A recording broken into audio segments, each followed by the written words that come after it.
अस्सलाम वालेकुम नाज़रीन, एक्सप्रेस डिजिटल के साथ मैं हूँ कराची से आफ्ताब खान। अच्छा, आपको ये बात यकीनी तौर पर ज़हन नशीन होगी कि आज से चंद रोज़ कबल जो है वो बैंक अल-फलाह के साबिक़ CEO आतिफ़ मोहम्मद ख़ान को जो है वो FIA कॉर्पोरेट क्राइम सर्कल ने जो है वो गिरफ़्तार किया था। इस गिरफ़्तारी के पस मंज़र में इल्ज़ाम ये था उनके ऊपर कि उन्होंने बैंक अल-फलाह सिक्योरिटीज़ के CEO के तौर पर जब उनकी तैनाती थी तो उन्होंने 54 करोड़ की रकम जो है उसमें खुर्द-बुर्द की, फ़्रॉड किया। और मज़ीद जो FIR का मतन था उसमें ये कहा गया कि 54 करोड़ की वो जो ख़तीर रकम थी उसको इस्तेमाल करने के लिए एक पैरेलल एक कंपनी बनाई गई और जिसमें वो रकम जो है मुंतकिल की गई और उसके बाद जो है वो थर्ड पार्टी को जो है वो बल्कि थर्ड पार्टीज़ को वो रकम जो है वो मुहैया की जाती रही। उस पर भारी मुनाफा लिया गया और वो मुनाफा और या फिर असल रकम जो है वो दोबारा बैंक के असासों की में वापस रिस्टोर नहीं हुई या बैंक के अकाउंट्स में वापस नहीं गई। तो ये तमाम तर मामला मंजर आम पर आया और उसके बाद जो है वो इस हवाले से चूँकि बैंक अल-फलाह के बोर्ड ऑफ डायरेक्टर्स ने जो है वो ये ख़त लिखा था FIA को, शिकायत की थी और उसके बाद जो है तहरीरी तौर पर शिकायत के बाद जो है ये इन्वेस्टिगेशन होती रही। बाद अज़ा डिफेंस फेस 6 से जो है वो आतिफ़ मोहम्मद ख़ान जिसका एक तारुफ जो है वो ये है कि वो मारूफ मॉडल नादिया हुसैन के शौहर हैं, उनको गिरफ़्तार किया। गिरफ़्तारी के बाद जो है वो ये सिलसिला चलता रहा उनसे तफ्तीश का और इस हवाले से FIA कॉर्पोरेट क्राइम सर्कल ने जो है उनका जो है वो 5 रोज़ा रिमांड भी लिया और अभी भी वो रिमांड पर ही है। लेकिन इस स्टोरी में ट्विस्ट उस वक्त पैदा हुआ जब आज मारूफ मॉडल नादिया हुसैन की जानिब से एक वीडियो वायरल की गई समाजी राब्तों की वेबसाइट पे यानी इंस्टाग्राम पे, और जिसमें उन्होंने 2 किस्म की वीडियोस थी। एक तो वो थी जिसमें नादिया हुसैन ने अपना मौक़िफ़ बताया और दूसरी किस्म की वीडियो जो कि एक से ज़ायद थी उसमें नादिया हुसैन ने FIA पर ये इल्ज़ाम आयद किया कि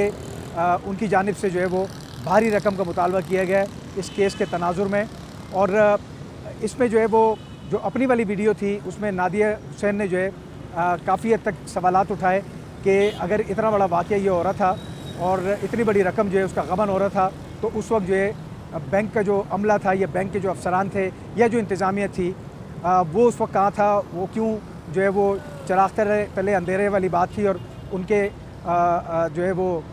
गैर मौजूदगी में या उनकी लाइलमी में ये तमाम चीज़ें होती रही। दूसरा सवाल जो उन्होंने ये किया कि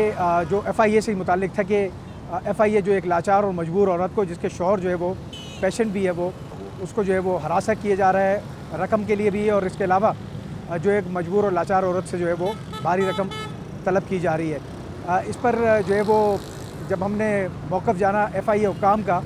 तो उन्होंने कहा कि कल शाम को इसी मामले पे हमारी जो है वो नादिया हुसैन से बातचीत हुई थी और नादिया हुसैन को हमने ये बावर कराया था कि जो नंबर उनकी जानिब से मुहैया किया गया है या जिस किस्म की गुफ्तगू जिस मोबाइल नंबर से हुई है वो नंबर किसी भी FIA अफसर के ज़ेर इस्तेमाल नहीं है। और उन्होंने अपने तौर पर इन्वेस्टिगेशन के बाद ये नतीजा अख़ज़ किया कि ये विहाड़ी के कोई रिहायशी है जो उनको अप्रोच कर रहा है। FIA ने नादिया हुसैन को ये भी बताया कि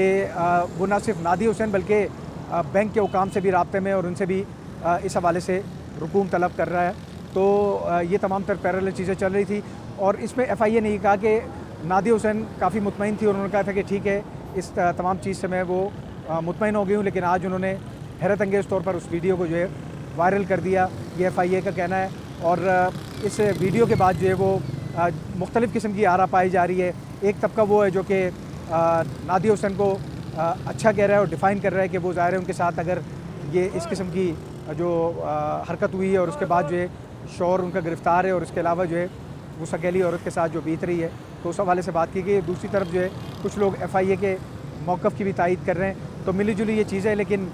देखा जाए तो ये एक बहुत बड़ा जो है वो फ्रॉड केस था। हम सुनते रहते हैं लोगों को जो है साइबर क्राइम में बहुत सारे वाक़यात इस तरह होते हैं कि लोगों को जो है वो इनफरादी तौर पर ट्रैप किया जाता है। इसके अलावा लोगों को झांसा देकर बाहर भिजवाने के नाम पर कनाडा और उसके अलावा अमेरिका, बरतानिया इस तरह का भी गबन किया जा रहा है। लेकिन ये एक कॉर्पोरेट सेक्टर में अगर हम देखें तो अपनी नौइयत का ये मुनफरिदी वाक़या था।